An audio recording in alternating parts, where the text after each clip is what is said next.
어린이날 하면 많은 분들이 어린이가 엄마 아빠의 손을 잡고 놀러가는 장면을 떠올리실 겁니다. 그런데 어린이날을 제외한 364일 동안 어린이들은 어디에서 놀 수 있을까요? 대부분의 도시는 어린이들에게 놀기 좋은 곳이 아닙니다.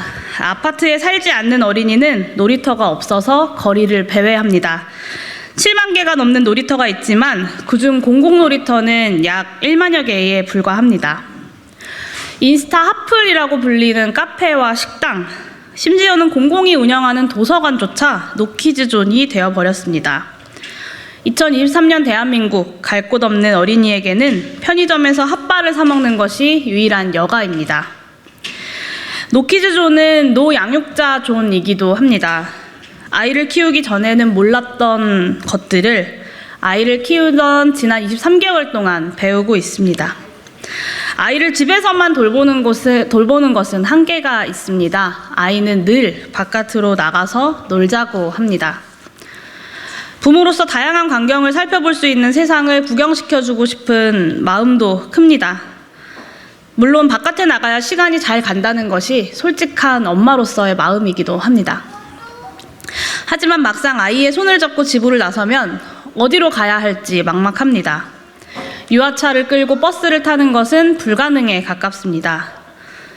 식당이나 카페를 가도 영유아를 위한 아기 의자가 구비되어 있지 않은 경우는 허다합니다. 큰 관광지에 가도 수유실은커녕 기저귀를 갈 수 있는 기저귀 가리대조차 찾아보기 힘듭니다. 기자회견을 준비하면서 되짚어보니 지금은 그나마 있는 수유실에 기저귀 가리대가 보통 같이 있는데 위생을 고려한다면 더 나은 방안이 모색되어야 할 것입니다.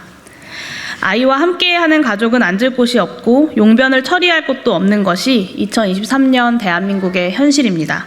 사실 아이를 낳기 전에는 노키즈존이라는 안내말을 잘 인식하지 못했습니다. 그런데 아이를 키우다 보니 어쩜 이렇게 가고 싶은 예쁜 카페, 예쁜 식당들은 노키즈존 뿐일까요? 선택지를 고르다 보면 남는 건 결국 키즈 카페가 있는 대형마트 그리고 백화점 뿐입니다. 키즈 카페의 입장료는 커피 몇 잔을 훌쩍 넘을 만큼 비쌉니다. 온 사회가 어린이는 모두 키즈 카페로 라고 외치는 것 같습니다. 그러게 왜 아이를 낳아서 고생하냐라는 말로도 들립니다. 그래도 엄마 아빠는 주말마다 아이의 손을 잡고 키즈 카페로 향합니다. 우리에게 필요한 건 노키즈존이 아닌 퍼스트키즈존입니다. 노키즈존이던 카페도 어린이날만큼은 예스키즈존으로 둔갑하고는 합니다. 노키즈존이던 카페도 어린이날만큼은 예스키즈존으로 둔갑하곤 합니다. 최근 제가 자주 이용하는 육아 커뮤니티 그리고 엄마들 카톡방에서는 어린이날만 예스키즈존인 카페와 식당에 대한 성토가 며칠째 계속되고 있습니다. 어린이날마다 많은 정치인들이 어린이를 환대하는 메시지를 냅니다. 그러나 5월 5일 어린이날에만 육아와 돌봄이 이루어지는 것은 아닙니다. 어린이날 하루만 어린이를 환대할 것이 아니라 매일매일 어린이를 환대하는 사회가 그리고 어린이와 어린이를 돌보는 양육자들이 소외감과 박탈감을 느끼지 않는 사회가 필요합니다. 참 많은 분들이 인구위기의 심각성을 말씀하시는데 왜 어린이와 어린이를 돌보는 양육자들의 일상은 인구위기의 대책으로서 주요 의제로서 논의의 장에서 다루어지지도 않는지 이해할 수 없는 노릇입니다. 이에 저는 2023년 제100일의 어린이날을 맞아 국회의원이기 이전에 한 아이의 엄마로서 노키즈 대한민국을 퍼스트키즈 대한민국으로 만들기 위한 3가지 변화를 제안드립니다. 첫 번째, 공공시설부터 노키즈존 없애나갑시다. 공공시설조차 합리적 이유 없이 노키즈존으로 운영되는 경우가 허다합니다. 대표적으로 국립중앙도서관이 있습니다. 국립중앙도서관은 만 16세 이상만을 이용자로 삼으며 초등학생 이하 연령은 아예 출입할 수도 없습니다.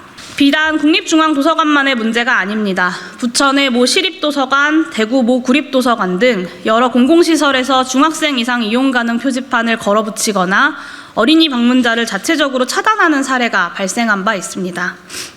공공시설조차 노키즈존을 관행 삼아서는 안 됩니다. 국가 차원의 공공시설 어린이 접근성에 대한 촘촘한 전수조사가 필요합니다. 국회 행정안전위원회 위원으로서 각 지자체의 공공시설 내 어린이 접근성에 대한 전수조사를 촉구합니다. 노키즈존이 공공시설만의 문제는 아니지만 정부가 당장 시행할 수 있는 공공시설부터 노키즈존을 근절할 수 있는 제도적, 문화적 개선책을 마련하겠습니다. 해당 개선 과정을 토대로 사회제도 전반의 변화 방향도 모색하겠습니다. 더불어 기존의 공공시설 노키즈존 문제뿐만 아니라 너무나 부족한 공공놀이터를 비롯해 어린이가 자유롭게 여가를 누릴 수 있는 공공시설이 확대되도록 정부 부처와 지자체에 촉구하겠습니다. 유의미한 변화가 있을 때까지 집요하게 변화를 만들어내겠습니다. 둘째, 어린이의 여가권을 보장하고 돌봄의 공공성을 확대하는 한국판 어린이 패스트트랙 제도를 도입합시다. 최근 일본에서는 저출생 문제의 해법으로 어린이 패스트트랙 제도를 추진하겠다고 밝혔습니다. 어린이 패스트트랙 제도는 어린이 동반 가족과 임산부가 박물관, 동물원, 공원 등에 줄 서지 않고 입장시키는 제도입니다. 양육자를 위축시키고 눈치 보게 만드는 사회가 아니라 가장 먼저 환대하고 포용하는 사회로 나아가야 합니다. 어린이에게 키즈 카페를 넘어선 다양한 여가 공간을 보장해야 합니다. 어린이 패스트트랙 제도는 어린이가 살기 좋은 도시를 만드는 출발점입니다. 나아가 돌봄의 공공성을 확대함으로써 초저출생 사회를 해결하는 대안이 될 수 있습니다. 저는 남은 임기 동안 한국판 어린이 패스트트랙 제도 입법을 적극적으로 검토하고 추진하겠습니다. 셋째, 평등법을 제정해 누구도 거부되지 않는 사회를 만들어야 합니다. 노키즈존으로 시작된 사회적 배제는 나날이 커지고 있습니다. 이제는 노유스존, 노중년존도 이상하지 않은 말이 되었습니다. 어느새 모두가 나와 다른 사람, 조금 서툴고 느린 사람도 마땅히 시민으로 존중받아야 한다는 상식을 잊어버린 겁니다. 조금 더 빠르고 편리한 일상을 위해서 누군가를 차별하고 배제해도 괜찮다는 생각에 길들여져 버린 것입니다. 어린이는 세상을 처음 배우는 동료 시민이기 때문에 모든 게 느리거나 서툴고 미숙할 수 있습니다. 그러나 우리는 모두 어린이이거나 어린이였습니다. 우리 모두는 인생의 첫 순간에 느리고 서투르며 언제나 처음 배우는 일에 미숙하고 누군가의 도움을 필요로 합니다. 빠르고 능숙하고 성숙하기만 한 사람은 세상에 없습니다. 우리가 바라는 사회는 빠르고 능숙한 사람들만을 위한 사회가 아니라 느리고 서툴고 미숙해도 괜찮은 사회입니다. 어린이를 차별하는 사회가 아니라 모든 차별을 금지하는 사회입니다. 제가 평등법을 동료 의원님들과 함께 발의한 지도 3년이 지났습니다. 제21대 국회의 마지막 1년을 앞둔 지금까지도 본회의 상정조차 미지수인 상황입니다. 저는 5월 국회를 패스트 국회로 만들어야 한다고 주장했습니다.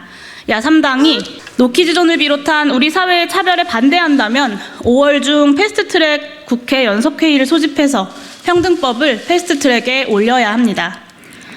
2년 전 이 자리에 이 아이와 함께 섰던 순간이 떠오릅니다. 저는 돌이 채 되지 않은 아기를 끌어안은 채 국회부터 노키즈존이 아닌 예스키즈존으로 바꿔야 한다고 말씀드렸습니다.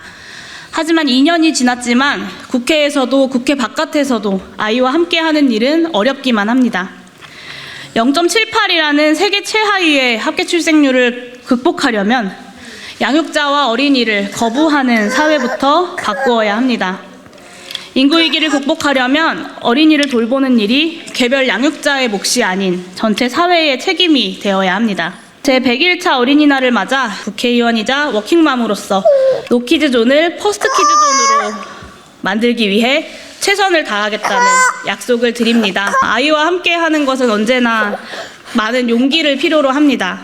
오늘 어린이날을 맞아서 아이와 함께 시간을 보내기 위해 어린이집 가는 대신 엄마와 함께 잠깐 국회에 들렀는데요. 조금 불편하고 조금은 소란스럽더라도 우리가 함께 아이와 살아갈 수 있다는 것을 오늘 이 기자회견을 통해서 우리 사회가 함께 공유할 수 있으면 좋겠습니다. 네. 조금 시끄럽고 소란스러웠을 텐데 기자회견 끝까지 함께 해주신 모든 분들께 감사드립니다. 고맙습니다.